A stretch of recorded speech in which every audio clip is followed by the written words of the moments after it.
Connecticut, we age well, we age well, we all can.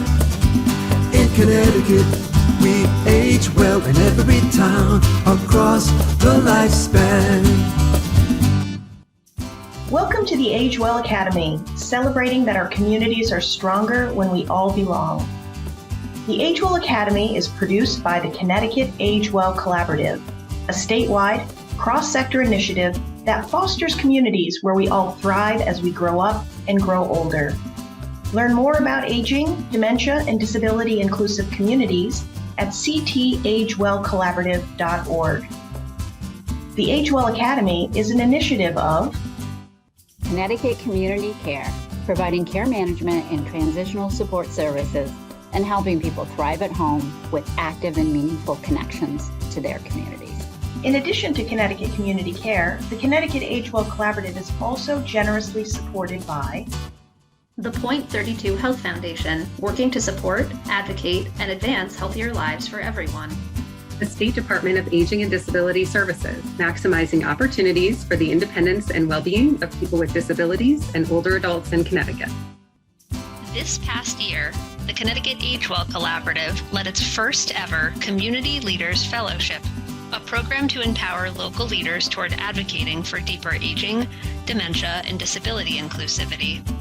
It also modeled and embodied the collaborative's commitment to pay community members for their skills, time, and expertise of lived experience. Today, you'll hear about our journey with a focus on narratives from our fellows, some of whom will join the collaborative steering committee to become long-term leaders in our work. Let's all learn how to deepen community authority in our Age Well Academy. Good morning, everyone. My name is Christina Gray, and on behalf on the Connecticut Age Well Collaborative and our Community Leadership Fellows, we are so happy that you are here with us today. And for the next 90 minutes, we really get to dive in and honor lived experiences, both in the notion and the theory, and quite literally as we hear from our fellows, while building community authority. For some, this topic may seem new. What is honoring lived experience? But the reality is we are trying to lift up a really, no pun intended, age-old concept. For millennia, societies and communities have valued and looked to lived experience to really function. If you wanted to become a weaver, you would go hang out with the weavers and learn how to weave. And through observation and conversation and practice, you became the expert in that area. And there are even ways that as a society, we sort of intrinsically understand this and even apply it today in ways you might not think. So for people who want to become experts in, say, sociology, they might go and get a PhD. But for those of you who may not know, the process of getting a PhD in sociology or other people-related field requires research. So people who want to become experts in a topic will go and talk to and sometimes live with and observe those with lived experience, because we understand that they hold the breadth and the knowledge and the authenticity of our questions and solutions to the challenges around that. So with that being said, let's hop into our agenda for the day. So we'll talk a little bit about who we are. I mentioned my name is Christina, and behind every great initiative, there's a team making those gears turn, so we'll meet them.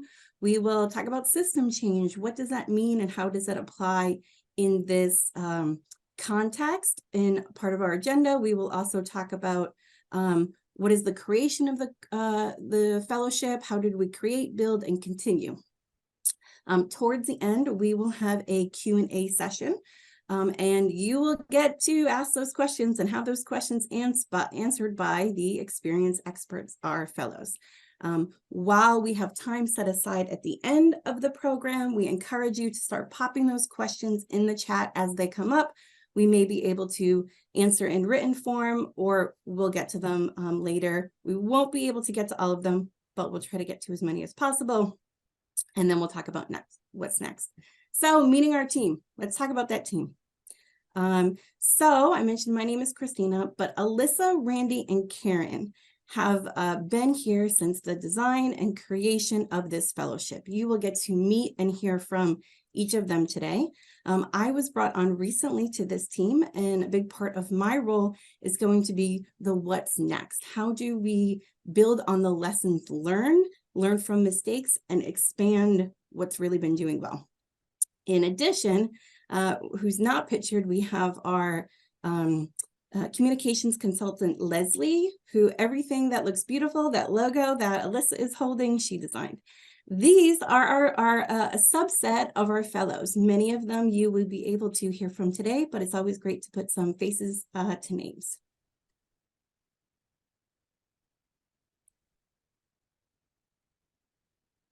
Hi, everyone. Good morning. Thank you so much for joining us today. I'm thrilled that you're here. My name is Alyssa Norwood, and we've been journeying together for a year now through our Age Well Academy. So we're delighted to present this, our last session of 2023. And thank you all who have been with us and listening and learning over the course of the past year. This is your first time with us. We're so glad that you're starting now, and you can visit our YouTube channel to see prior recordings of any of our previous Age Well Academy sessions and a little bit about who we are. So the Connecticut Age Well Collaborative, as you can see here, is a statewide cross-sector initiative that fosters aging, dementia, and disability inclusive communities. So it's a really exciting moment in human history. Most of you probably know that we're living longer and healthier lives than ever before, and that's resulting in some pretty unprecedented demographic shifts and challenges and opportunities to plan and do differently. And the way we do this is by looking at communities through 10 different impact areas. And we've been journeying through and discussing different aspects of these impact areas and what makes for a great place to grow up and grow older over this past year together. But this is really our time and space to give dedicated focus to the topic of equity, inclusion, and belonging.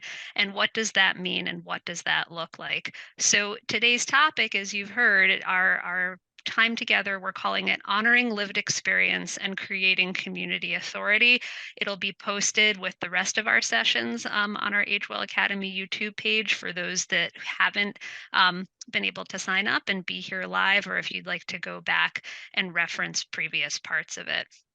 So why is this so important? And I want to talk a little bit about systems change and what it looks like. So for those of you who haven't encountered this article, it's a wonderful read. It's called The Waters of Systems Change. It's been lifted up by many organizations, and this particular encounter that I had with it recently was at a webinar through the Collective Impact Forum. But when we think about inclusive placemaking, often we start at that top level, structural change, explicit, what can we see? And many of you have been doing this work for some time. How do we change policy?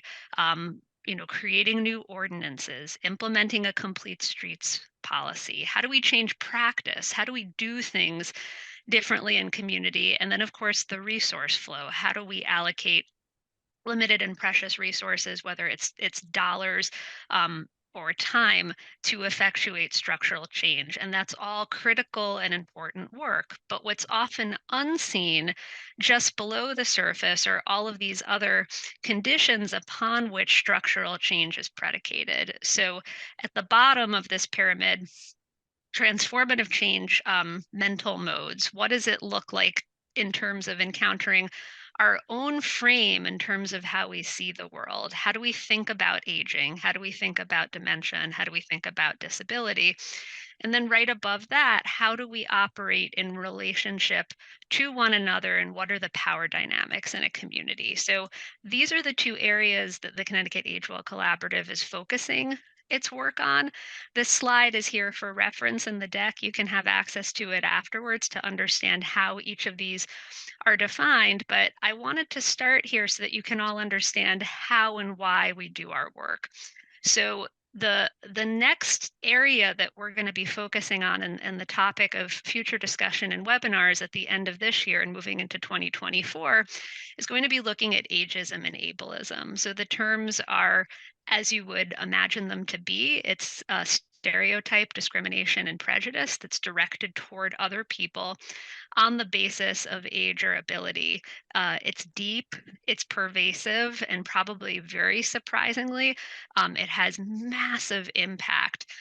Just the belief, our belief in ourselves, whether or not we are worthy on our life expectancy. So this isn't our topic today, but I just wanted to name that it's a really important part of our work and that it's a focus that will be growing, and we'll talk more about at the end of the webinar. But that second level is really at the heart of our conversation today. We launched the Community Leaders Fellowship program very much in the spirit of all of us together examining relationships, connection, and power dynamic.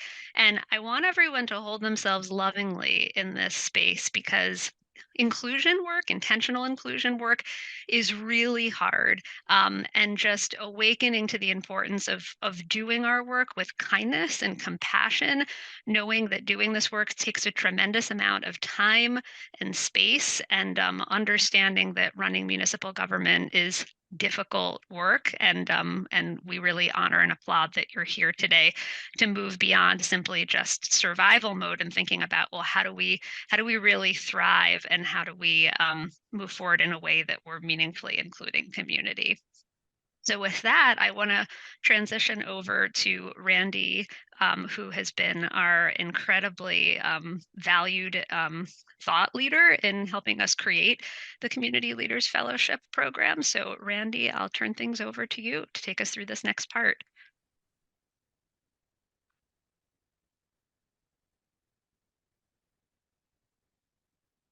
Okay. Randy, I'm not sure why, but we're having some trouble hearing you. Oh, there we go. Can you hear me now? Yes. Got to unmute in two places. Good morning, everyone. It's a pleasure to be here and a part of this transformative learning experience. And I'm happy to share some more of the details around how we built our Community Leaders Fellowship first cohort. So we'd like to begin this part of the webinar with actually doing a quick poll. So Karen, our team participant and lead, is going to launch a poll that asks you, how are you engaging residents with lived experience? And there's a couple of categories listed here that we'll ask you to choose from. There's no wrong answers. It's just for us to do a temperature check on where are you right now, so that we know how this webinar can be most useful to you, and the work that we do going forward can really help you borrow some of these principles and some of this practice and integrate them into what you're doing right now. So the poll is up, and if you can take a minute to choose as many of these things that apply to how you are engaging residents with lived experiences.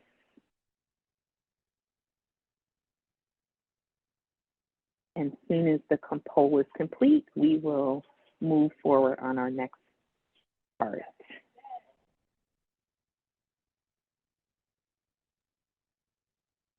We have about half of our participants who have participated in the poll, so we'll give everybody another minute or so. Feel free to choose as many of those avenues as apply to you.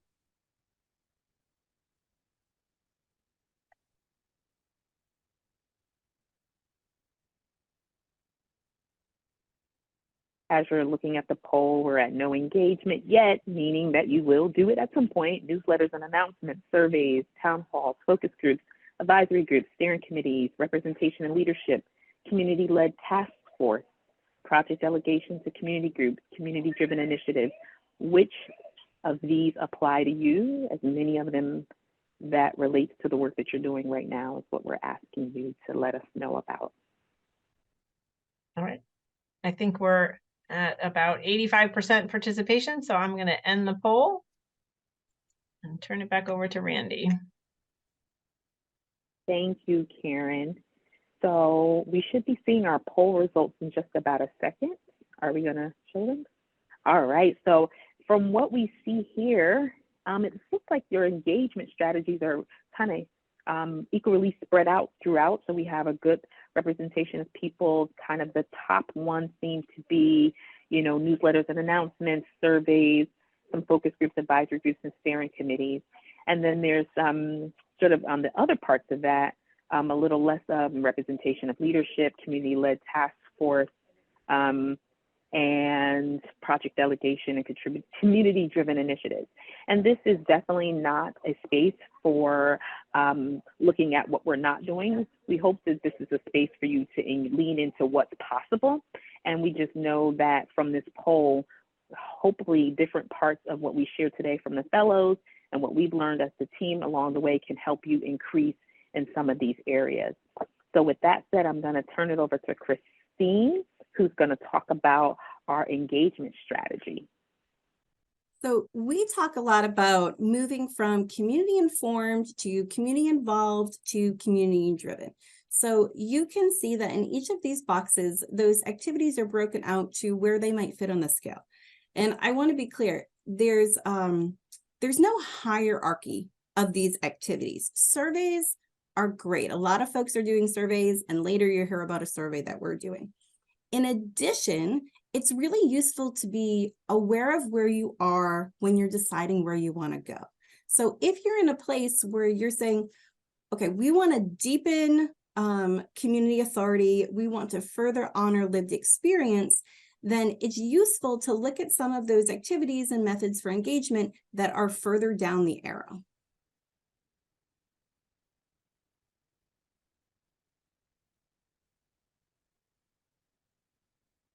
So I'm just going to quickly go through how we engaged our fellows in the first phase of our community fellows leadership cohort.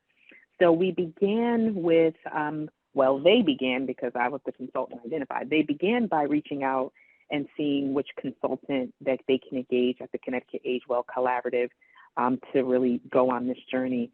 And I came on board in January of 2023.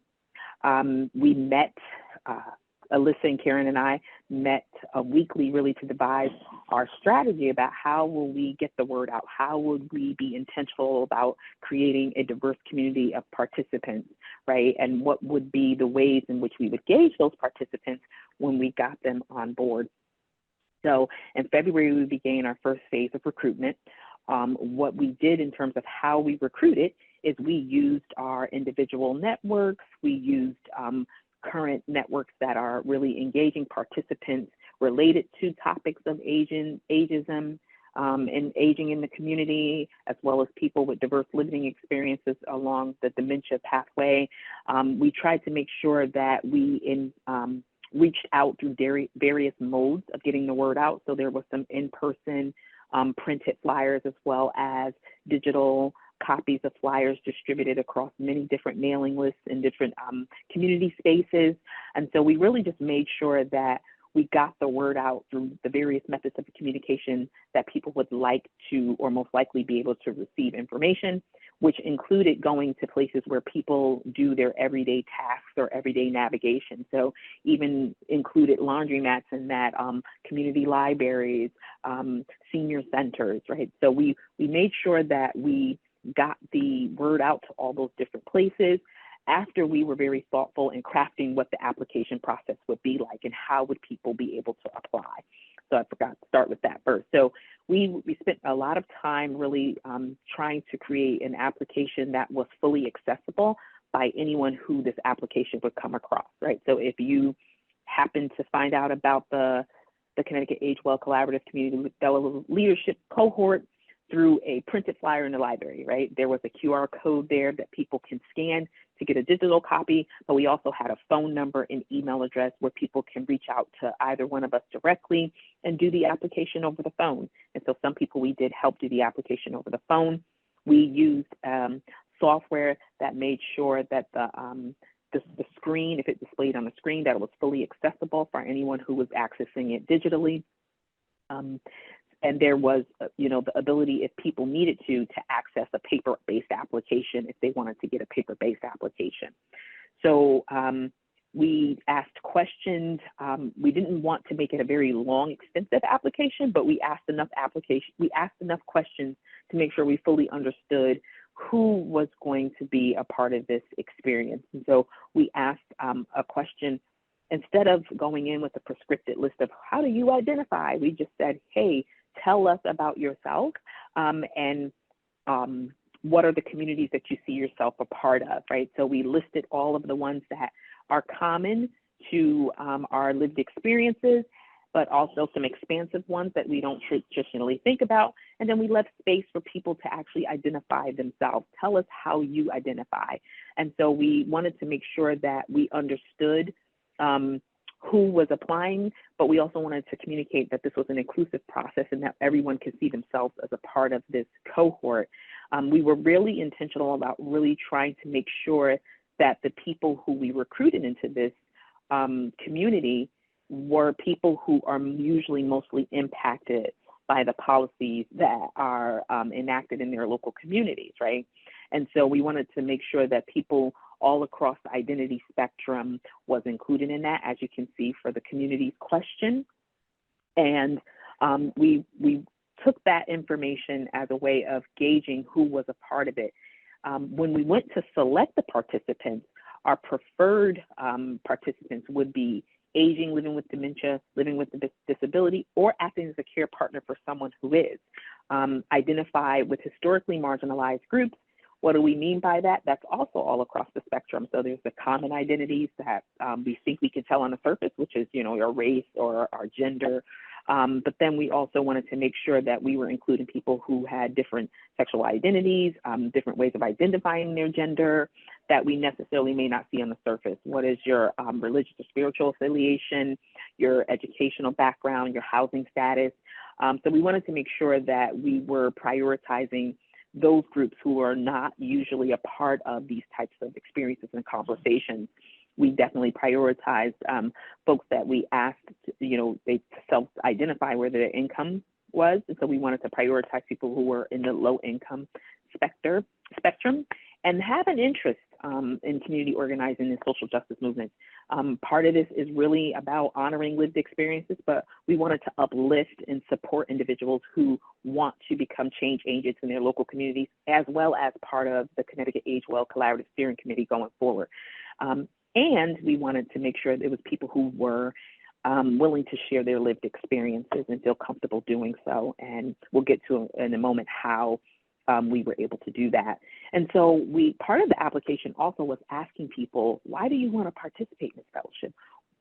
And what we heard from different folks, you can see here on the screen, is being part of things that they can share, being part of a think tank where they can share their perspectives and learn from those around them, really understanding that their input as a caregiver can help shape policies and help others, right? And so we want to begin to have you hear from some of the other fellows who are part of this experience.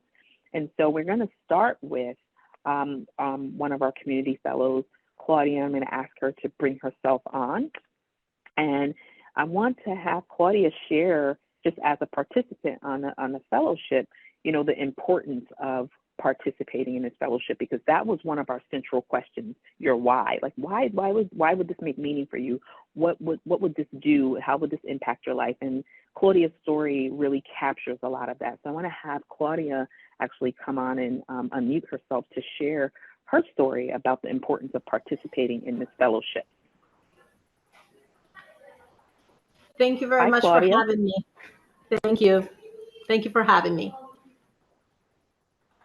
So Claudia, if you would, we have a quote up here, right? But I definitely want you to expound a little bit on this quote. Everyone can read that, but I want them to hear your voice and just talk to us about your choice in participating in this fellowship. What drew you to fill out that application and say, listen, I want to be a part of this? Like, what was that for you? Sometimes I feel like I'm a simple person, but I have so many experiences. So I'm Spanish, Latina, Hispanic, and I'm also care for my sister that is has special needs. So I'm her legal guardian caregiver, and I'm also a multilingual science teacher. So across my personal life, the places that I volunteer and also my job. I'm with very different people, different abilities. They may not be able to read or write. They may not understand the language. They may not have the immigration status.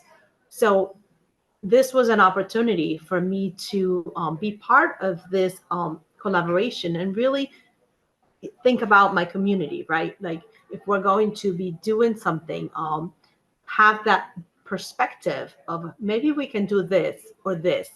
And it was such a great meetings. Everyone was very open. Everyone value each other's life experiences, opinions. So it was a safe space for me to share my experiences and how my feedback, can help someone else see something that maybe they were not aware. So I think that, many times we're just thinking about ourselves and we don't really see, well, maybe this for someone else may not be possible because of these barriers that they may have. It could be that communication. It could be they're afraid. They're not able to, advocate for what they want. So that's what was the reason why I wanted to become part of this collaborative, because I really thought that what I had to say, it may really have an impact on policies or ideas that can be put into actions, really having a broad range of different views. Thank you, Claudia. And before you go, one of the things is when we were doing our sessions in our first phase, and I recall having a conversation with Claudia and her sharing, how she was exercising what she was benefiting from the cohort in the moment. And she shared about an experience. She went into the store and saw something and a series of actions she took after that. So Claudia, before you go, could you please share that with everyone? Sure. So this happened in my community where I live. And my sister, you see her in the picture. She's an actress. She loves to act out. And at times, she may not behave the best way possible. And it's kind of like a 2-year-old. You don't know when they're going to act out. It just happens and you try to make the best out of it. You try to exit the store quickly with a smile, right? Because you don't really want to put anybody else in that situation. And what happened is my sister got upset. So sit down on the ground, start, screaming, yelling. And many employees from that store started video recording that.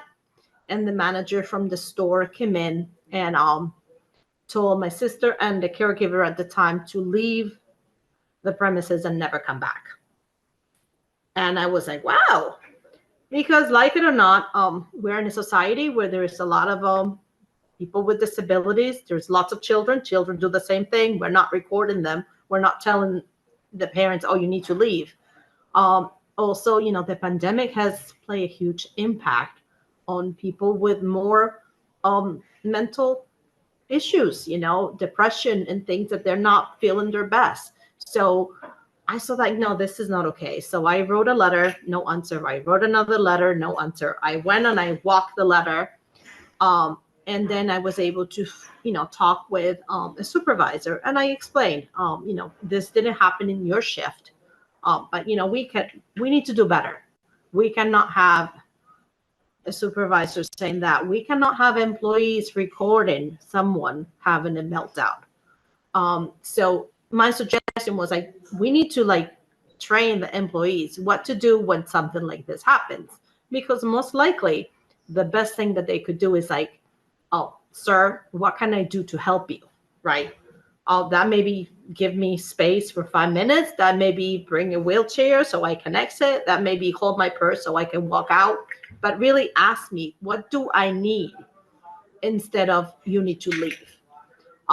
So that was my suggestion to the supervisor, to please, show the employees a 5-minute video on how to handle these situations. And if they don't know, they can ask a coworker, they can ask another supervisor, but not just be recording this. So that was my episode. And that's not the first time that happened. It happened many times, different places, and I'm sure that it will keep on happening because that's life. So thank you. Thank you, Claudia.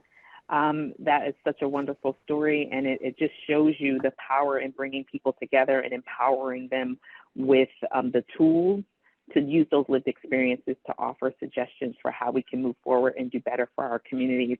We're going to transition now into really talking about what it was in building that community during our fellowship during phase 1, and Alyssa is going to talk about that.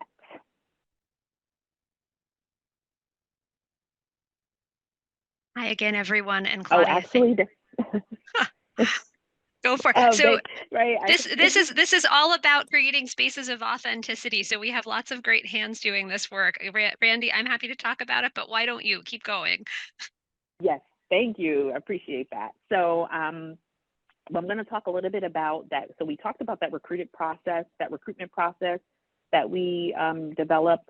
And this was just us trying to borrow from best practices of other similar communities and other similar experiences, borrow from those best practices, but also find, new and transformative ways to make sure we were tapping into all of the places and spaces where we can bring folks into that cohort that met our selection guidelines. And so from all of that wonderful work, we were able to get a really solid group of participants. And you can see here how that divided up on the age spectrum in terms of, so we didn't get a large group in the younger age category. So most of our participants for phase 1 came in the 55 to 74 age range.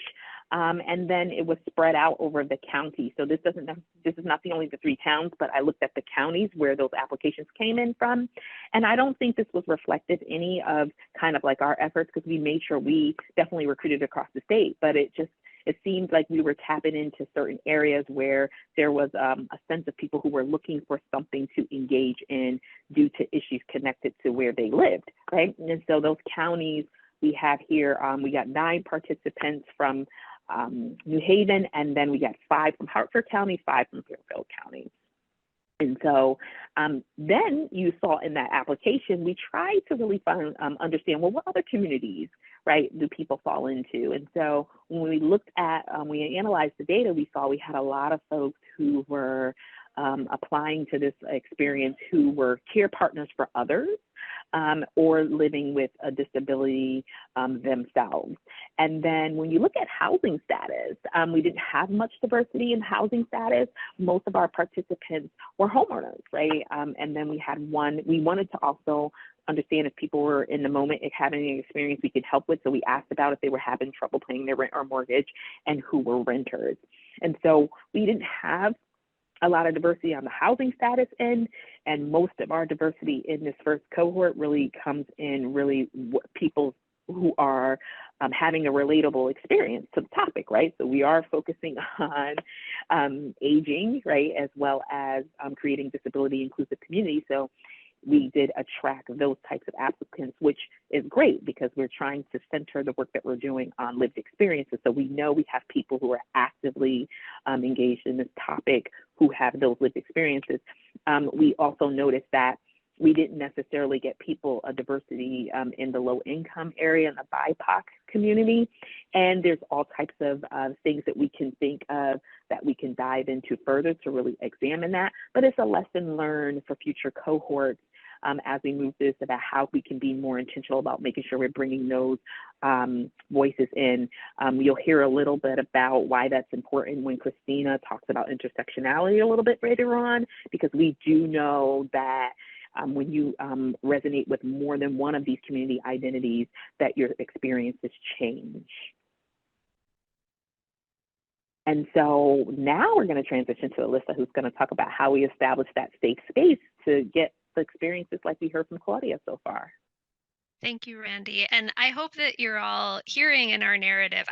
I'll zoom up for 1 minute to say the reason that the Connecticut Age Well Collaborative launched the Community Leaders Fellowship beyond our commitment to equity was to model struggle it's not a linear path to do this work and to do it well. And Randy talked about some of our learnings. We had intention of creating a really diverse cohort. We have a diverse cohort, but there are areas that we fell short. We didn't fully represent the geography of the state. We didn't fully represent the full spectrum of income. So know that part and parcel of doing this work is putting yourself out there, doing your best, working with deep intention, and knowing that it won't be perfect, and just celebrating each step forward as a learning opportunity and a learning moment. So excited when we get to the Q&A to have more dialogue about that.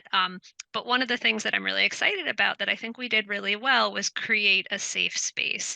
So in recruiting, our thought process was, what community-informed government looks like for the most part is responsive. People respond to a survey. People come to town hall and provide input or not.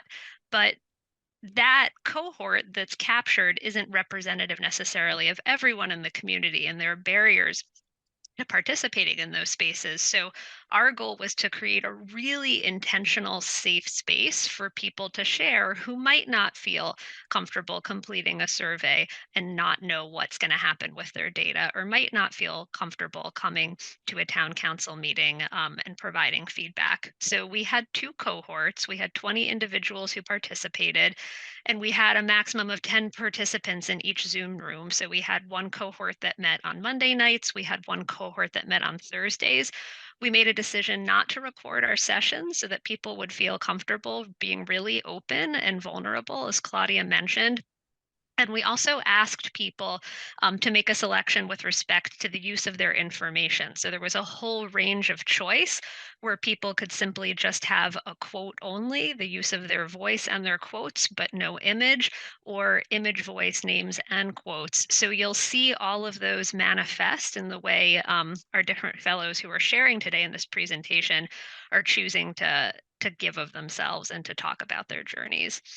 So in phase 1, we talked about valuing lived experience, and one of the clearest ways to value lived experience is to provide compensation for it.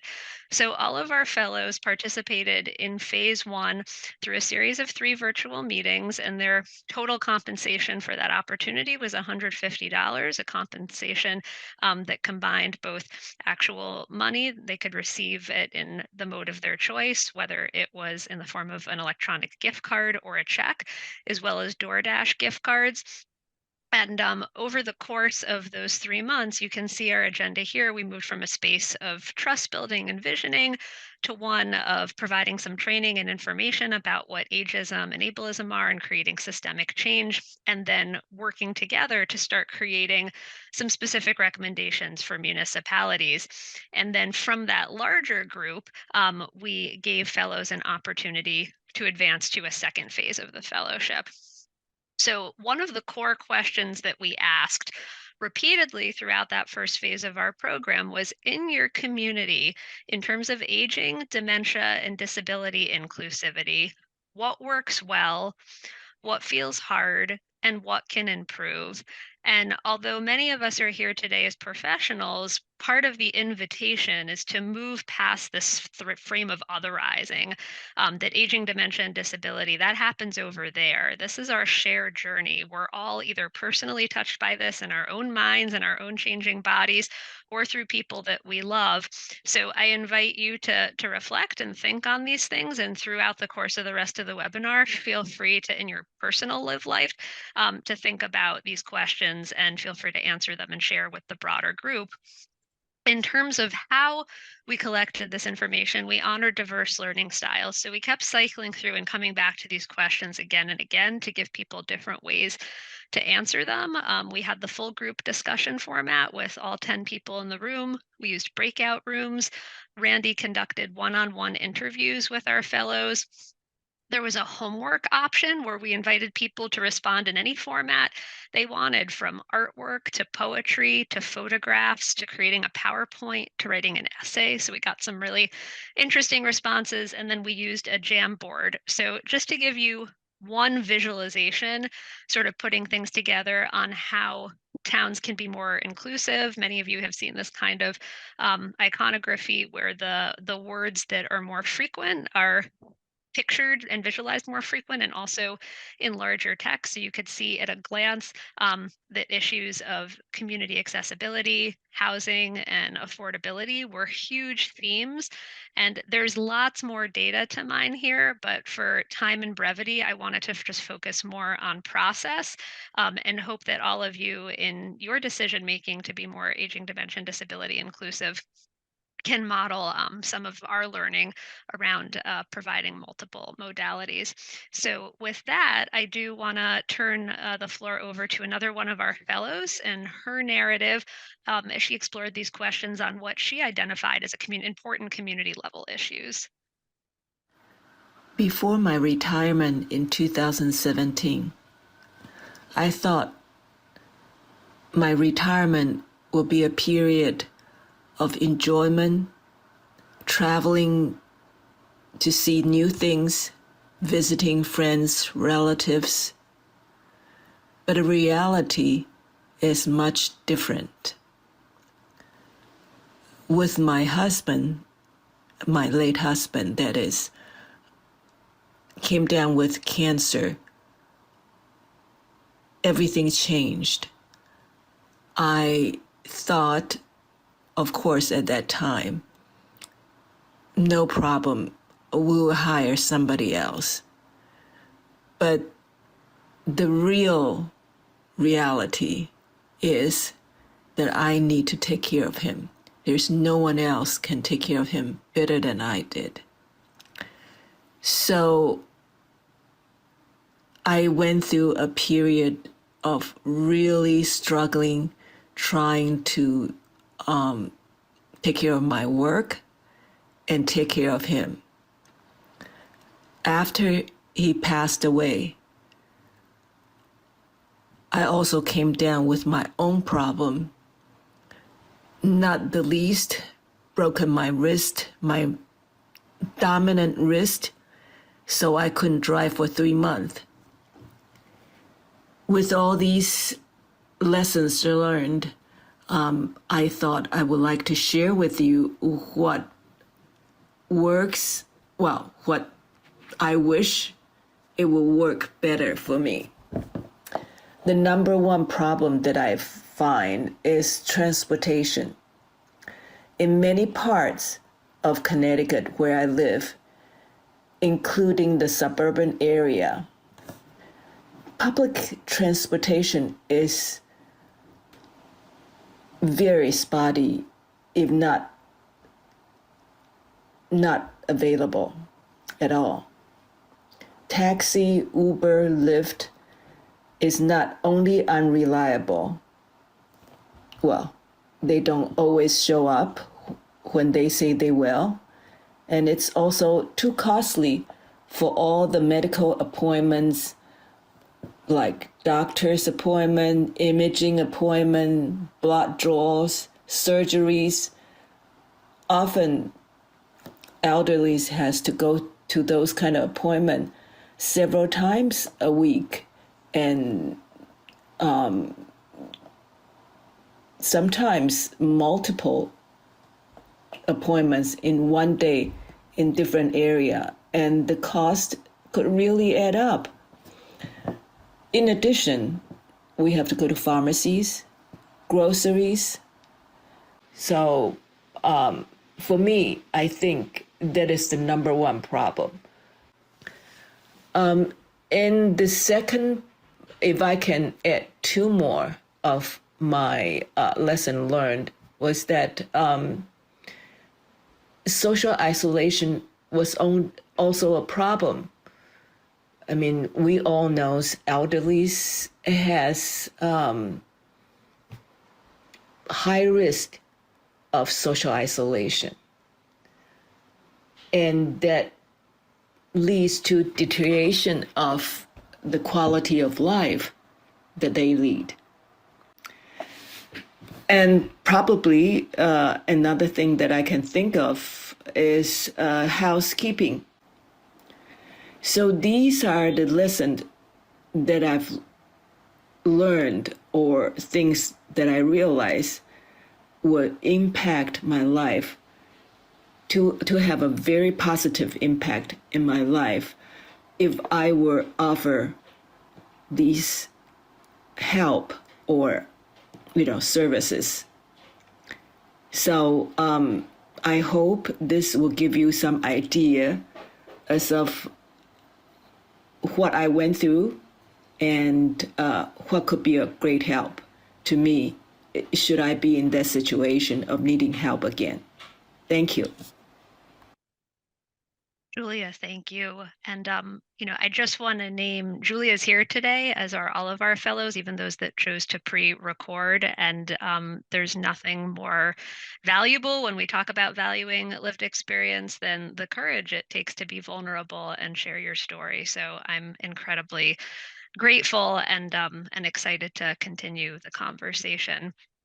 So I'm going to talk a little bit more about phase 2 of our work in partnership with Randy. So I think I mentioned we had 40 fellows with us in phase 1, and our goals in this fellowship were twofold.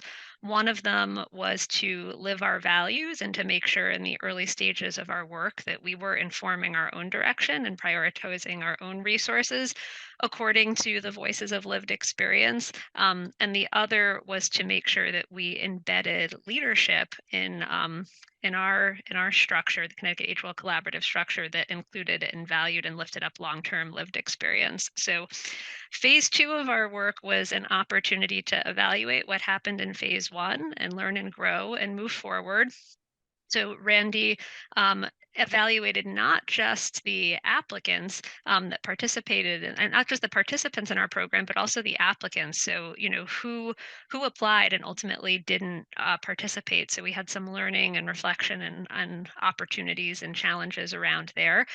We had a subset of our phase 1 participants who are here with us today move on to continue in phase 2, and the core of their work was really this webinar. So we used this space to co-create together content to lift up their stories and to help inform our ongoing community engagement process that'll go beyond here. So you could see some of the opportunities and challenges that we identified. Randy touched on some of these earlier around diversity of applicants. That was a place of strength, even though we could do more. We used this phased approach where we really got to know our phase 1 cohort and thoughtfully identify those that we thought could most enrich our work and work well together in phase 2. We had a lot of openness to not knowing. So many people wanted to know our curriculum and how we were going to move forward. So we always had a plan and an intention, but we were really dedicated to this space of co-creation and just letting things unfold. We talked about our safe space already, and I want to move on to some of the challenges now. So our initial communication, I mentioned that Randy had some conversation with people who applied and didn't participate. We learned that using automated communications tools, listservs, CRM software sometimes went to spam filters, or folks didn't trust the email or didn't open. So personal communication before we built relationships with applicants turned out to be important, and we'll carry that into our learnings going forward.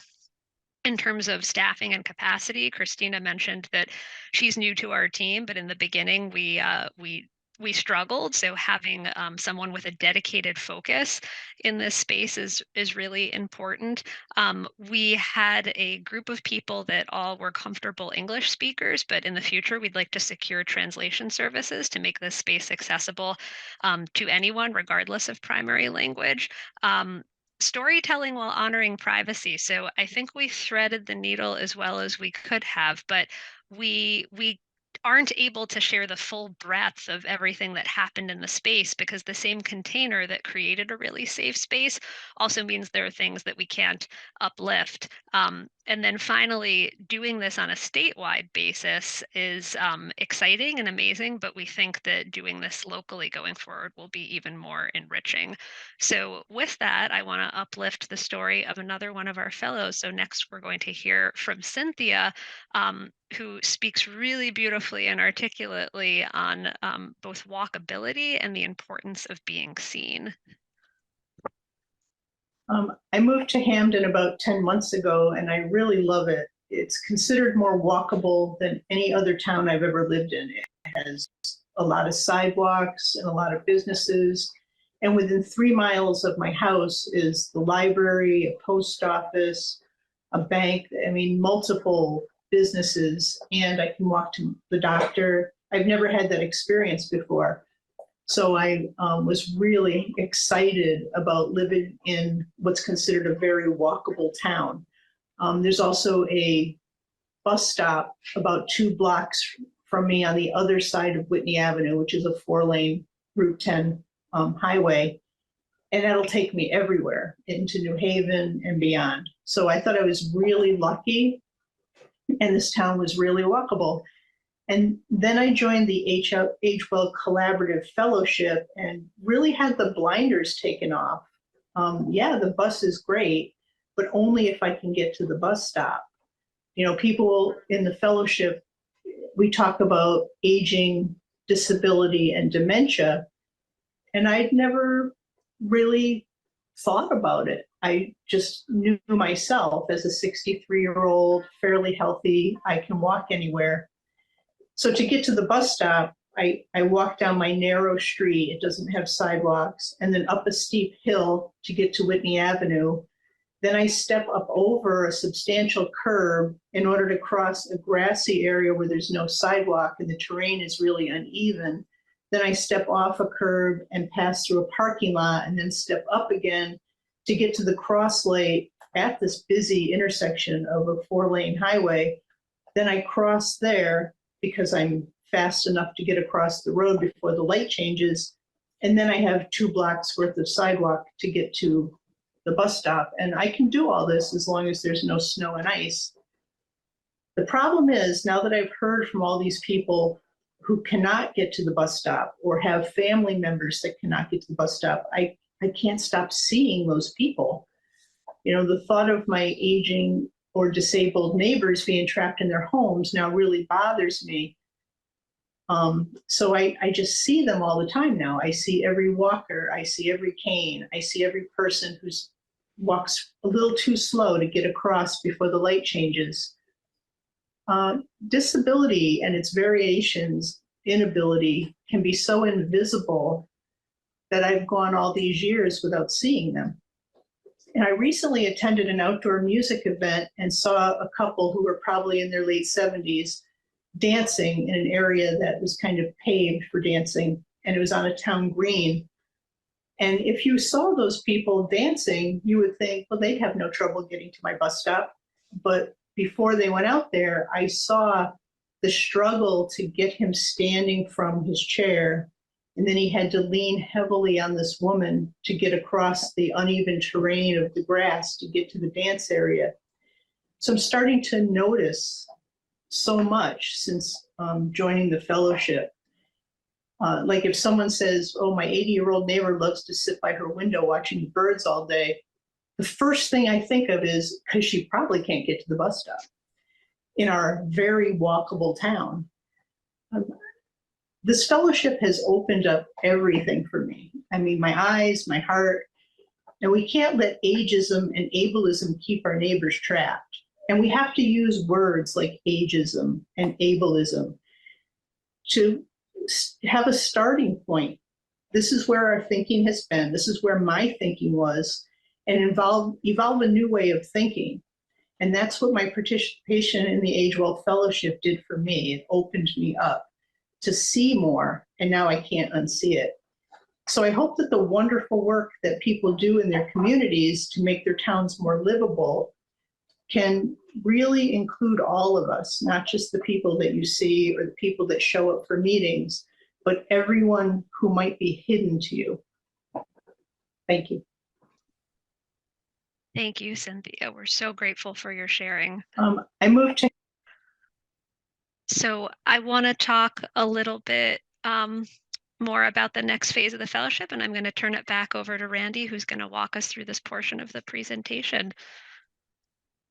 Hello again, everyone. So our timeline for phase 2 involved 5 participants that we selected and invited to participate. We started that phase off with really doing some one-on-one interviews. We thought it would be a good opportunity to give everybody their individual place and space to really talk about sort of what gifts they can offer to that community, what are some of the things that they want to cultivate in their individual journey as leaders in this conversation.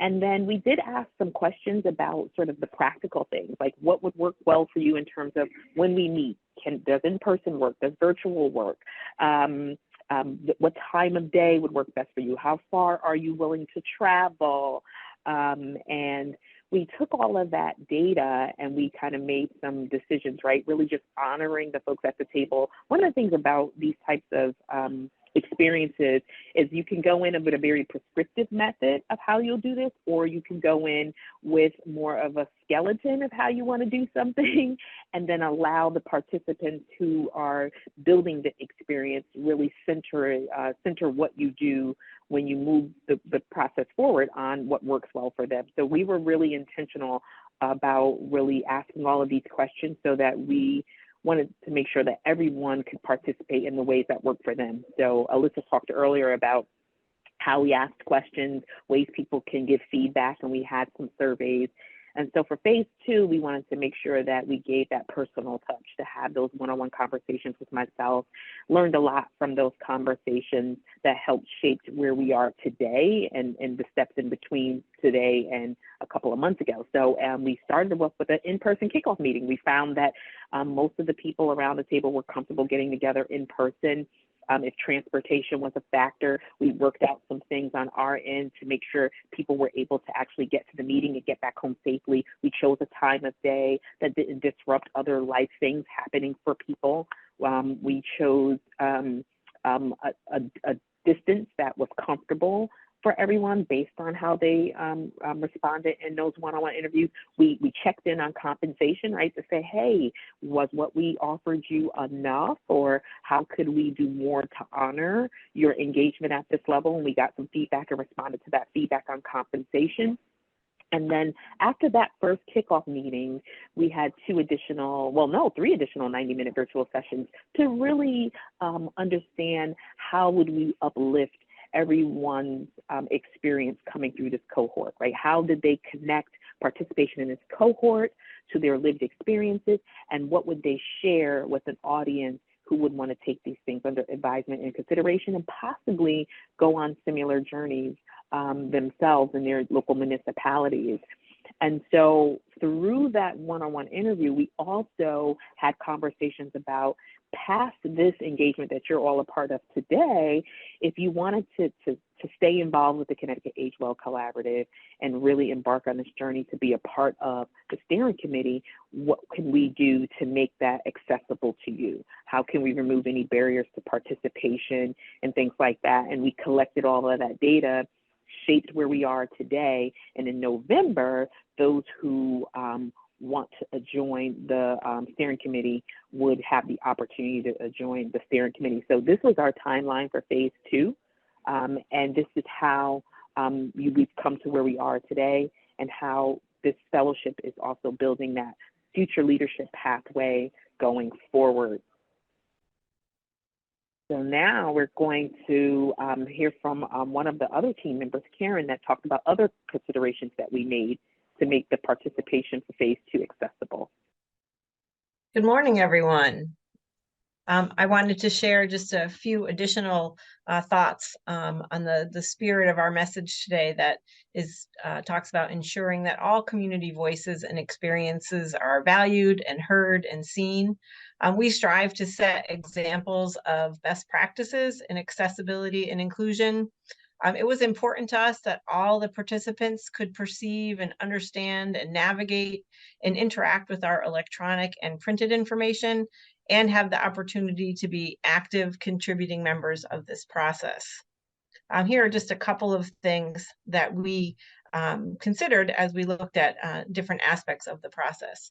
In choosing transportation and meeting locations for the in-person meetings, we carefully considered the site to ensure that it met ADA guidelines in terms of accessibility in and around the space.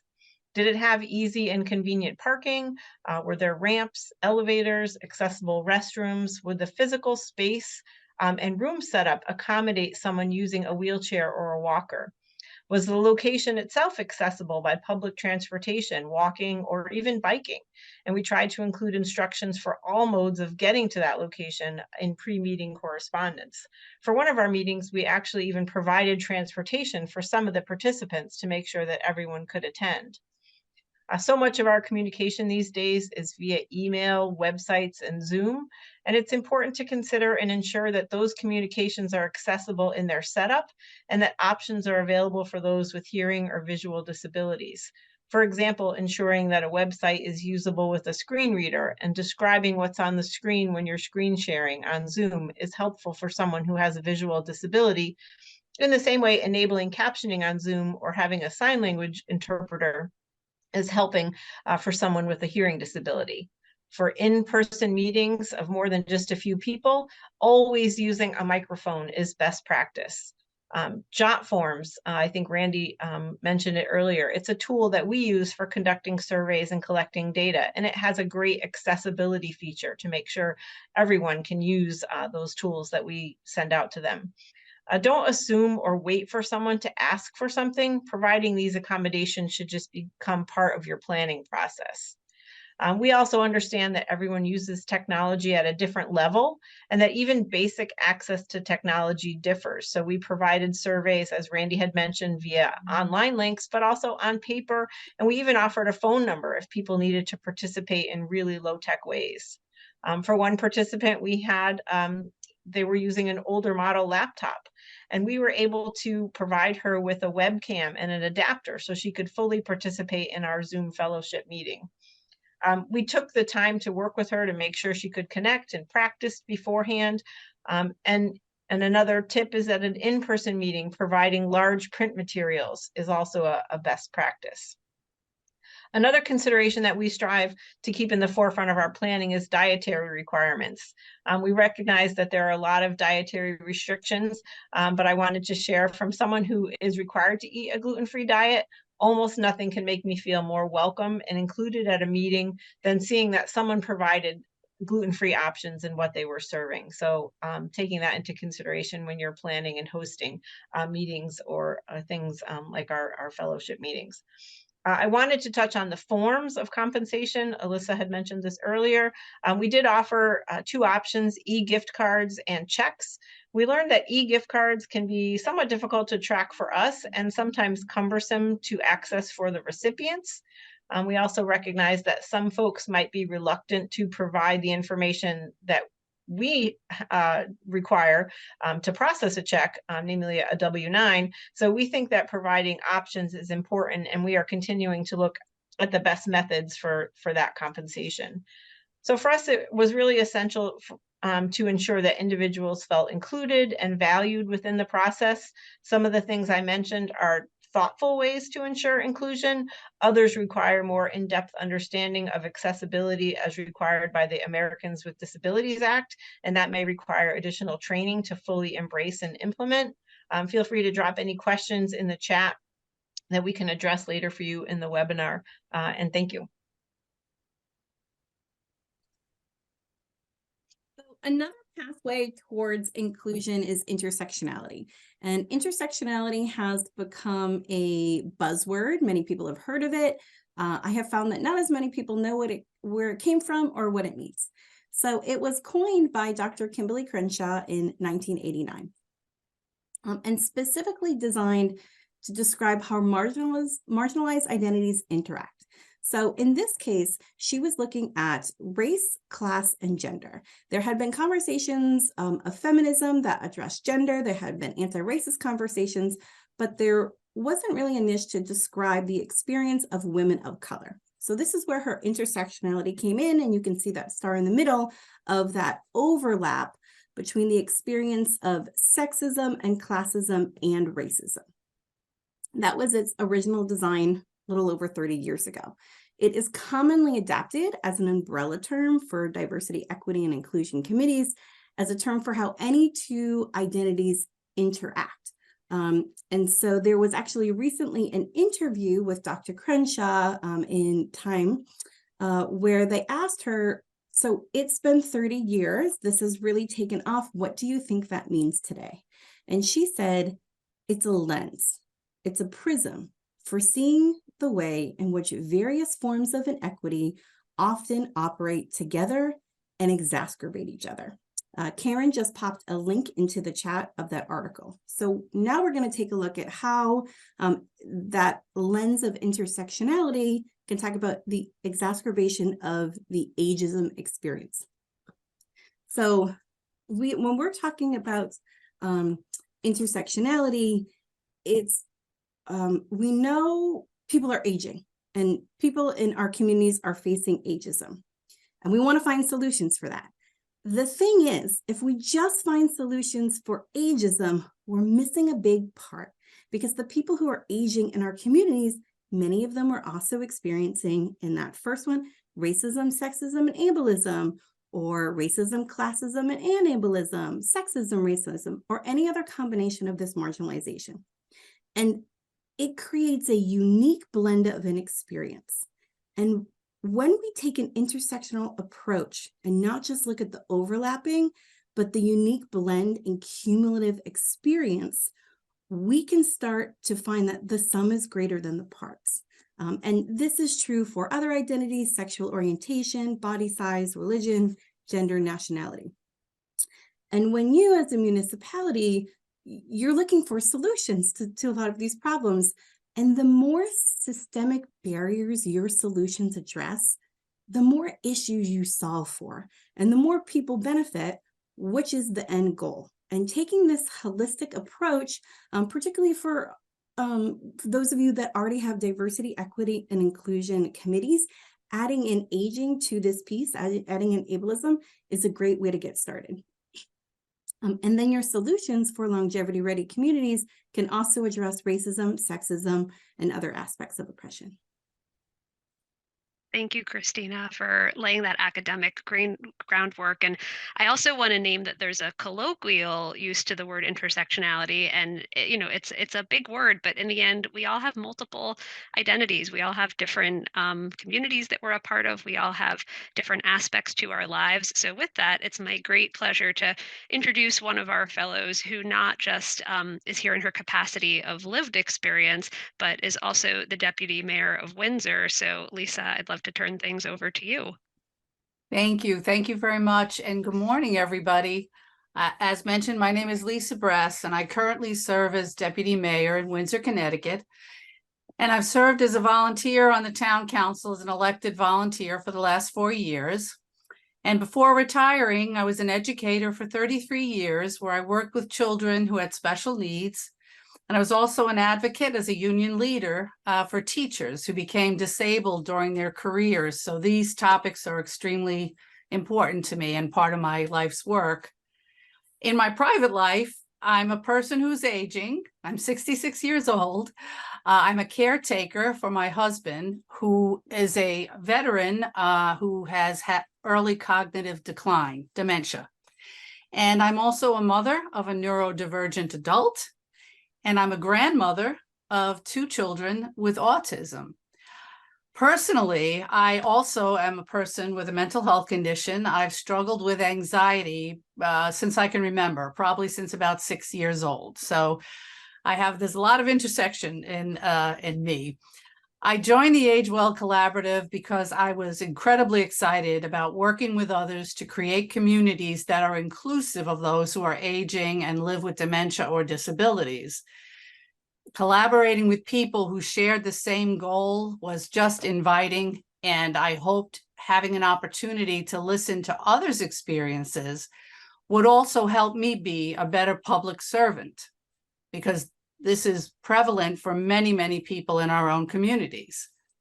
I was also eager to have the opportunity to share some of the challenges my family has faced with someone, or anyone, honestly, who'd be able to influence public policy. I believe my experience has shown that policymakers really want to help, but we are not always in tune with the aging, disability, or dementia population's needs unless we have experience with it ourselves. I have to be honest, I was hesitant to become involved in the collaborative at first and took a while to fill out the application, but thankfully the flyers and the information that was shared was persistent, and I probably saw it in different venues. And, you know, because time is a valuable commodity. When you have a disability, there's doctor appointments, and when you care for someone who does, more doctor appointments. There's very little time to spare. And in addition, advocating publicly can be very scary and exhausting, but doing nothing robs you of hope. So being part of this process became important to me on a personal and professional level. The collaborative was set up in a way that made continuing possible. When you're a caretaker, time is very valuable. You could participate from home, meeting times were mutually agreed upon, and moments of motivation to keep coming back came after hearing others' stories and being able to share my own. The role of a caretaker is daunting, and it's nice to know you're not alone. Simple things like having dinner provided and ending meetings on time, yay, demonstrated an understanding that everyone's time was valuable. As a caregiver, this was very important to me, and it encouraged me to continue. Each meeting had a purpose, and it was focused on building trust and listening to the challenges each group member was facing in the community. But it was also very, very hopeful as ideas were generated and possible solutions were proposed by the members themselves and also by facilitators. So being part of this process was very valuable to me as an individual and as a municipal leader. After hearing about the group members' needs, I was grateful for the services that my community was already providing, and I gained insight into areas where we could do better. It reinforced my core belief that listening to your constituents' lived experiences is a valuable resource that is lost when our outreach efforts rely on impersonal surveys or is limited to input at public meetings. Many people who face challenges due to aging, dementia, or disabilities don't have the time to attend evening meetings, trust me, or fill out surveys, but they may become engaged if the outreach methods work, their time is valued, and the topic speaks directly to them. The rewards of valuing lived experience is positive on so many levels. It addresses the social isolation and builds community. It generates ideas and solutions that come from actual people experiences. And it provides diverse perspectives from a large group of individuals who really have a great deal to contribute and are growing in number. And finally, it reduces the risk of wasteful spending on programs or services in municipalities that do not meet constituents' needs. So I hope you'll consider engaging your community in this process so you can create a more inclusive community. Thank you.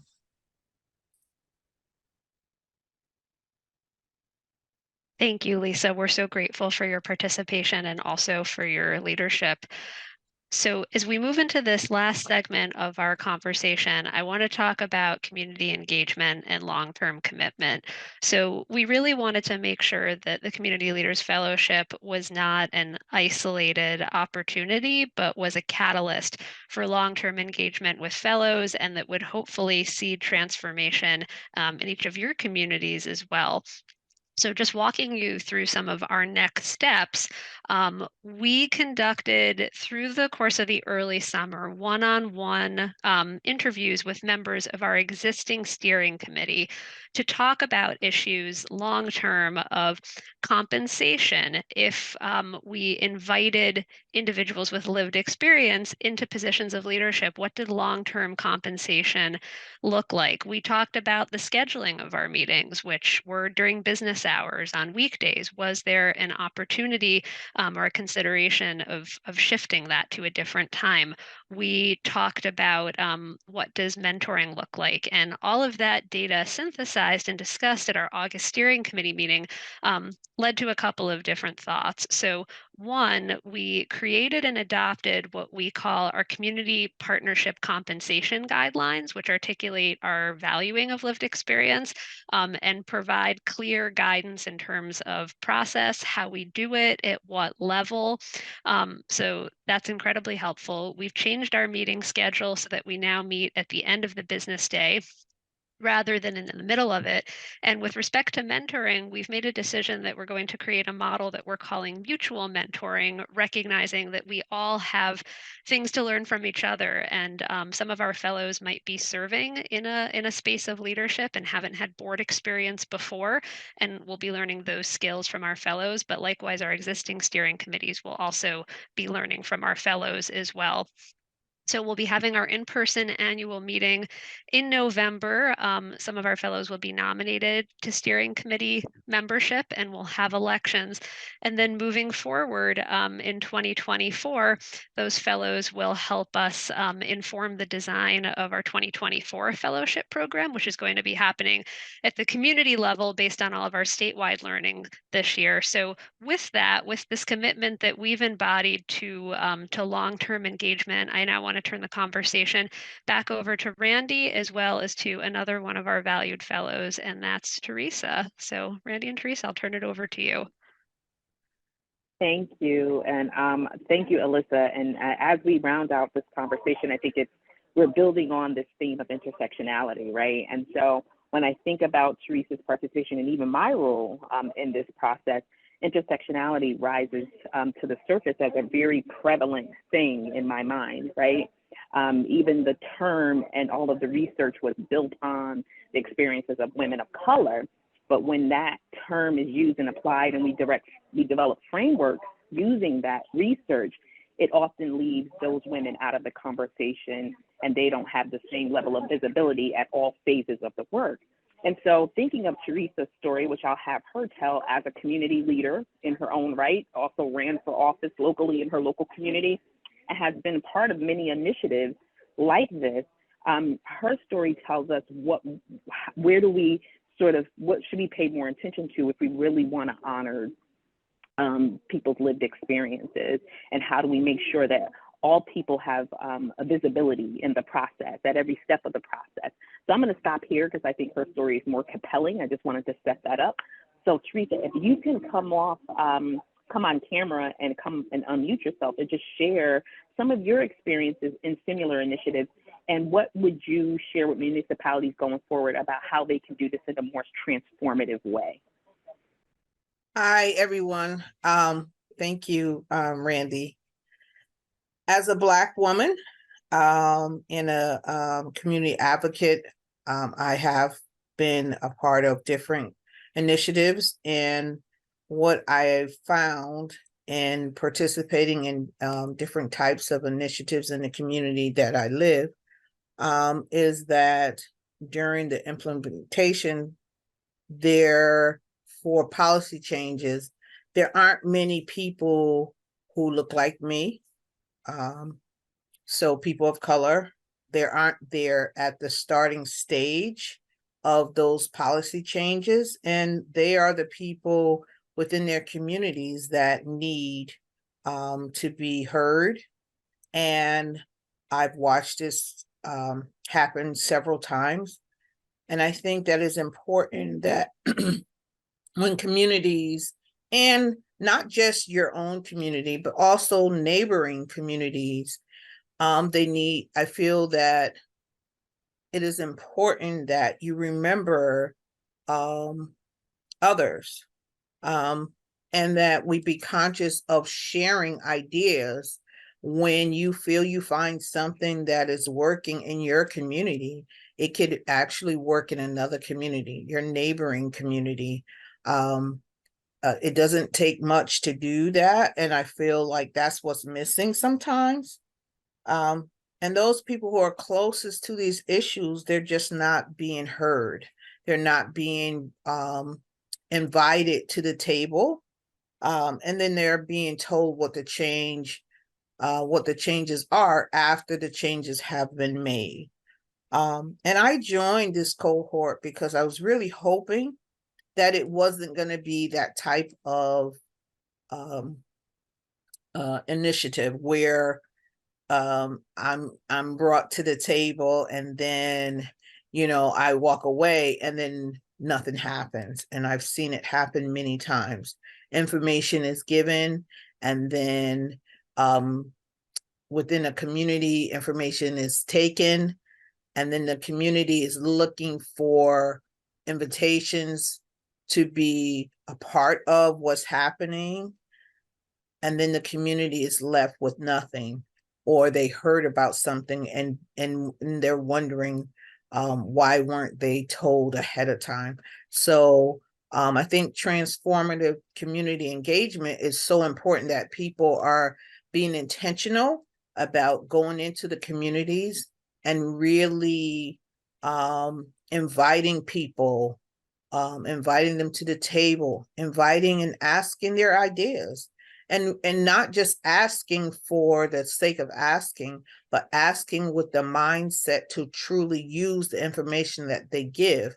Because just like Alyssa said that, Lisa said that it was, you know, people's times are valuable.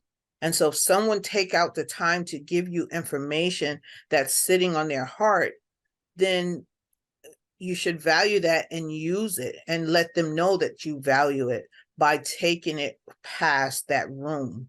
And I think that many people of color have given ideas and thoughts and their opinions, but it doesn't leave the room. And the only way that we can transform anything is that we take everyone's voice that's in the room and help those voices leave the room, so that they become a part of the community outside of the room. So thank you for this opportunity. And I believe in the process. I just hope the process works for everyone. Thank you.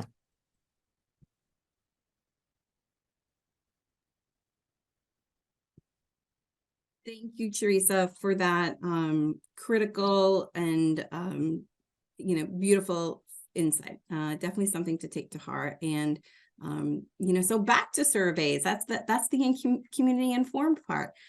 So I want you to take a moment and think back to what your answer was to the poll earlier in the session.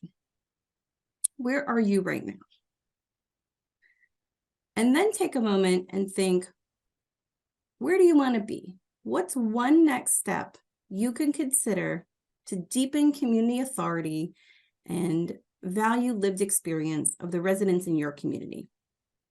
And we have the chat open, and I'm going to invite folks to answer that question in the chat. We'll be able to read folks' answers, and I will highlight a few as they come in. We're going to leave this slide up just as a few ideas you could think of as you consider moving down that arrow. What's one next step you could consider to deepen community authority? Listening tours. We're very excited about listening tours. Can we put the question in the chat? Absolutely. I got it, Christina. Thank you. I was going to ask you, but I knew you were on it. Listening tours are critical, and thinking back to what Teresa was says, not just the listening, but how do you then share the knowledge learned in the listening tours back with the residents? Thanks for popping that in the chat. It's not a commitment. It's just one next step you could consider to deepen that community authority. Multiple ways of receiving, thank you, Claire. Multiple ways of receiving input, having people provide input. We found that very effective when we created different ways that people could apply, and it really diversified our group. Once a survey is done, focus groups to move it forward, absolutely. Using that dual approach. Create a community council. That's going right to the community driven. Okay, so I think it was Lisa who said one of the things she loved about us is that we ended on time. So it is 12:25. I know we had this questions and answer, but for the sake of time, we are going to hold on that for those folks that did ask. We will try to respond to you via email. So here's an example of the way that Connecticut Age Well Collaborative is doing surveys and doing a community-informed campaign, and we want to invite you to participate. So we're so excited that we're designing a media campaign to challenge negative bias against aging and disability. So this survey has been circulating for about the last 2 weeks. If you haven't participated already, we would love for you to participate. It takes about 5 to 10 minutes. Karen just put the link in the chat. And linking back to who said multiple ways of gathering information, we can also send you a paper version if that's something you're more comfortable with, or we have a phone option where you can call me directly and I will pop my phone number in the chat. Just call me by the end of the day. Thank you, Christina. So we're almost to the end of this phase of our journey, but we hope that you'll come with us as we continue moving through the year. So I just want to draw your attention. Many of you know of and will be attending the annual meeting of the Connecticut Conference of Municipalities. We will be there in person on Thursday, November 28th, and presenting from 10 to 11 a.m. a presentation called Fostering Aging and Disability Inclusive Communities. Are you ready to help? So the survey that Christina just uplifted is the basis of the next phase of our work, which I referenced at the beginning of the webinar, and it's focusing on mental modes. What are our deeply held beliefs that we might not even be aware of?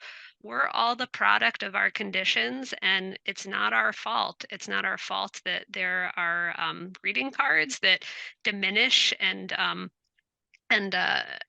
make light of people's birthdays rather than celebrating all of the opportunity that comes with changing minds and bodies, that there's vast underrepresentation in movies, magazines, and advertisements of large segments of the population. So we're going to be dismantling and working on all of that together. And if you're not at CCM, that won't be the only place that we share this information. But if you're there, we hope you'll join us for our session.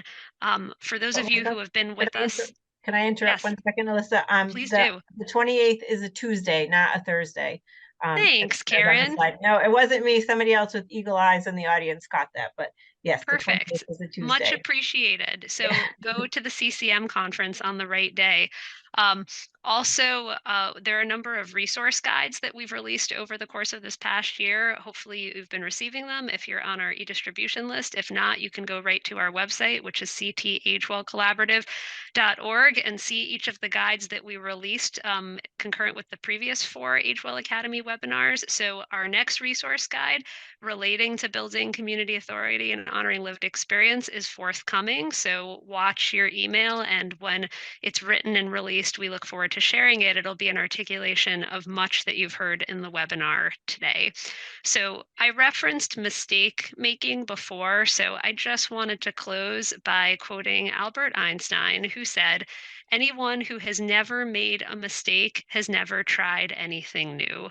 So I encourage all of you, as you contemplate Christina's question about the next step you can take, to try something new, to be willing to make mistakes and to learn from them. And I thank you all so much for participating today. We're so grateful you're here, and have a wonderful rest of your day.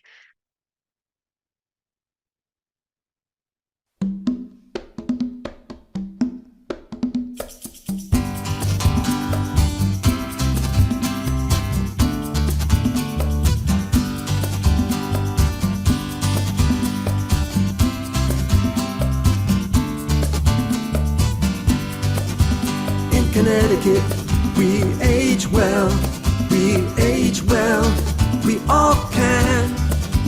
In Connecticut, we age well in every town across the lifespan. We all gather wisdom in our open hearts, growing stronger when we all belong. Opportunity in community, including everyone, is where it starts. In Connecticut, we age well, we age well, we all can. In Connecticut, we age well in every town across the lifespan. Got complete streets we can get around, housing choice and public space abound. Join our progress toward equity, deep connection, and inclusivity. Visioning the future, we listen and we learn. Let's go where we grow all life long. When we feel seen, you know we're shining bright. When we honor choice, we know we're living right. Follow all to chart systems change, to make places we can thrive. We'll plan and zone together, dance here every season is good, it's so good, good to be alive. In Connecticut, we age well, we age well, we all can. In Connecticut, we age well in every town across the lifespan. In Connecticut, we age well, we age well, we all can. In Connecticut,